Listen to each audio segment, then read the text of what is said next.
Thursday night football, the Los Angeles Rams are on the road to take on the San Francisco 49ers in NFC West clash. Now, this is the beginning of week 15. As always, we begin our Thursday night videos talking about how we did the previous week. And week 14 was the continuation of not a great season for us, man. A 6-6 week. One of our winners was a half unit play, which is why we're down a little over 1.25 units. It has not been a great season for us. Now, still, technically, we are profitable, but that is not going to cut it. You guys expect better from me, and that is why today I have suited up. Typically, I'm not in a suit, but you know what? I'm willing to do anything to turn around this season, and heck, if we go 2-0 tonight, you better believe on Saturday's videos for NFL action, I'll be back in the suit, and hopefully it can bring some good vibes onto the channel. That is, I'm willing to do anything. Like I said, it has been a bad season so far to my standards. But without further ado, we're going to dive into the picks. I appreciate you guys for tuning in.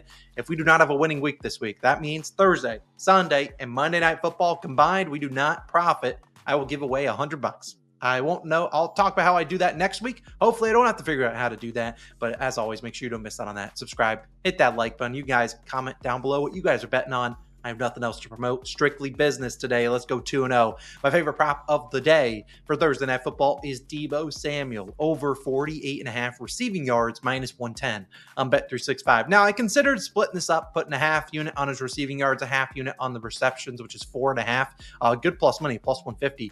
But I'll stick with the receiving yards. I think they get him going early in this game, and hopefully the catches are not 1 yard catches, and he has like 5 receptions for 18 yards. I'm like, why didn't I just take the receptions? But I really like the yards here. Given how the Rams play defense, they do tend to generate a lot of pressure via blitzing and their defensive line. Hopefully Deebo can break a big one for us. And heck, he doesn't even need to cash this over. Now, obviously it is pretty well known that Deebo has not been too happy recently. And that is because he is under this line in 4 straight games, 22, 21, 20, and 22 receiving yards. Now, if there's something to note, he's been very consistent, getting right between the same yard lines, but obviously it has not been a great stretch for Deebo Samuel, a guy that expects to get the ball a lot more and expects to play better than what he has done recently. Now, I'm not going to say and give him a bunch of excuses. He has dropped his fair share of passes. However, he has had some tougher matchups. He faced Seattle, a pretty tough secondary, especially against outside wide receivers. He faced Green Bay with Brandon Allen. Cut him a break there. He had the snow game against Buffalo, and then he faced the Bears last week, a very tough team against wide receivers. It also was a big day for George Kittle, who had 151 yards, and Juwan Jennings had 90 himself.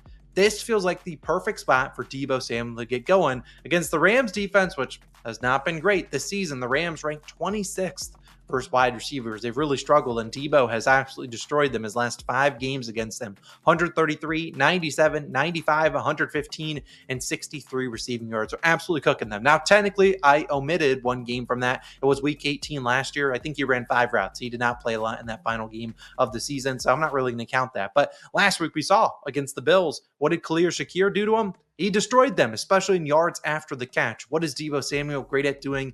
The yards after the catch. And the Rams have been a really bad team at tackling. I expect, given how frustrated Deebo Samuel has been in press conferences, on Twitter, and everything, you name it, about trying to get the ball more, this feels like a pretty good spot. Coming off a couple weeks where we've seen George Kittle dominate. We saw Juwan Jennings have a big game earlier this year versus the Rams. They get 170 yards and like 3 touchdowns. This feels like the perfect spot for Deebo Samuel to get going.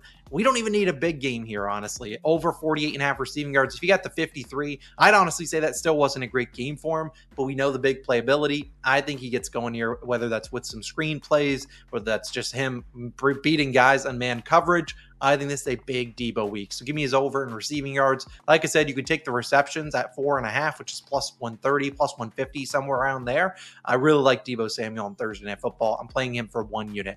Now, my second play in this game, before I talk about who I think wins, covers, totals, and stuff like that, it's actually going to be a half unit play. So we have 1 unit on Deebo, just a half unit, so slightly smaller. And this is on Jake Moody, the 49ers kicker, over 6.5 kicking points, minus 130 on FanDuel. Now, FanDuel had this at 6.5. A couple other books have it at 7.5. They are at plus money. I'm at minus 130 for half a unit. You also could take his over in field goals. If you've never taken a kicking points prop, here's kind of how they work. Obviously, a field goal would be nice for us. A field goal counts as 3 points. An extra point after attempt, counts as 1 point. So to get 7 here for Moody, he either needs to hit 3 field goals, 2 field goals and an extra point, 1 field goal and 4 extra points, 7 extra points. I mean, The odds of him hitting 7 extra points, probably pretty unlikely because that means the 49ers dropped 49 points. But hey, go for it. I'm certainly down for it. Now, Moody has been a little bit inconsistent this season, mostly on the road, but we look at him, he's over this line in 5 of 10 games. At home, he's been much better. The offense as a whole has been better. 20, 12, 8, 5, and 8 kicking points, including 8 last week. The offense, obviously, like, not a huge surprise, it's been much better at home. And I expect him to be locked in here against a Rams defense that has really struggled this season. 13 kickers, obviously, have faced the Rams. 12 of the 13 actually have 6 or more kicking points. So they're right there. 7 of 13 have hit the over. 2 of the 6 that went under missed a field goal. So that would have cashed this over. Now, obviously, Jake Moody could go out there and miss field goals. He's missed some this season. I think he's 20 of 26 or 21 of 26. Technically, knock on wood, he has not missed a field goal at home this year. I shouldn't have said that. But again, the 49ers favored here in a divisional game, in a must-win game. And given that they're down a lot of the running backs, I could see them maybe not having as much success in the red zone. We look at the Rams defense last week. 6 touchdowns for the Bills. They didn't even kick a single field goal. So their kicker was one of the ones that ended with 6. I think the red zone defense is a little bit better. We could see the 49ers maybe getting that first and goal, and maybe the Rams are able to generate some pressure, get them sacked, and they ended up kicking a field goal without any dominant running back really out there. Who knows who starts for them? I expect them to have to maybe lean on the passing game a little bit more, and it's obviously a little bit harder to pass down in the red zone. So I see the 49ers are looking at their team total. Some books have it between 24.5 to 26.5. But them to score 20 or more points is minus 400. And Moody, over the last 19 games in which they've scored 20 points, he's over this line in 13 of 19, just looking at last year's regular season. So, again, I think in a big divisional game, if they are leading, they'll be kicking field goals more often towards the end of the game. And I think based on this field goal spread, maybe this game is decided by a field goal. So, Moody, I love his over in field goals, but I like the kicking points a little bit more. I think there's more outcomes where he cashes this. The field goals, sure, 1.5 is like plus 100. I'm pretty sure if he gets that, he cashes this one because I think they at least score 1 touchdown. I think they could score 4 touchdowns with a field goal, 2 field goals, an extra point, 3 field goals. Either way, you name it. I think this is a good spot to back Jake Moody. So my 2 favorite props in this game are actually both on the 49ers side. Hopefully Deebo sets us up in the red zone. We kick some field goals. I really like Jake Moody's over 6.5 kicking points. Also like Deebo's over in receiving yards. I'll talk maybe about a couple of Rams props I looked at. But first, I need to talk about who I think wins and covers in this game or what I would bet on the game. I honestly don't have a great lean on the total. The spread, my favorite pick, if I had to bet any of them, would actually be the first half under 25.5 points. It's about minus 125. Most books have it at 24.5. Shouldn't be a big difference there. These are 2 obviously divisional games here. I could see maybe slower out of the gates, and maybe not slow, but maybe not the aggressive passing attack that you might see from the Rams or heck even the 49ers. I think both teams lean on the run a little bit here, or maybe the short pass like to Deebo Samuel. I especially think the Rams start this one out slower than you might have expected, and I could see both defenses hunkering down. The 49ers defense has been pretty good. Didn't give up a single point last week in the first half to the Bears, who had 4 yards. I like this 49ers defense. I think they lock in, and I think this is a lower scoring first half, and I think you start to see points in the second half when teams make their adjustments. These are obviously 2 of the most bright offensive minds. I think we slow start this one in the first half, maybe more points in the second half. Not saying the full game goes under. I think just the first half does. But I'm not probably going to bet that. In terms of who I think wins or covers, I really don't have a good lean on the spread.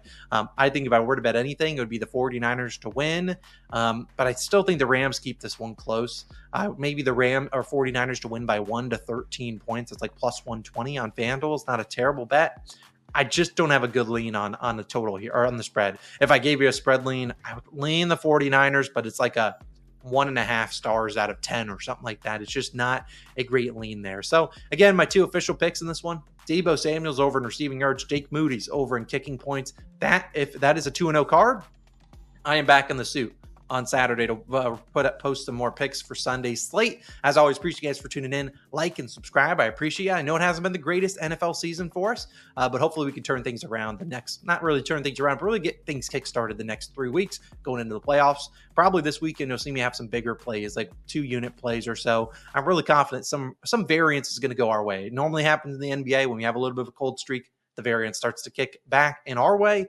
Could be this week, so might as well capitalize on that. But either way, stay tuned. Let's go 2-0 on Thursday night, and I'll see you guys back again in the next one. Peace.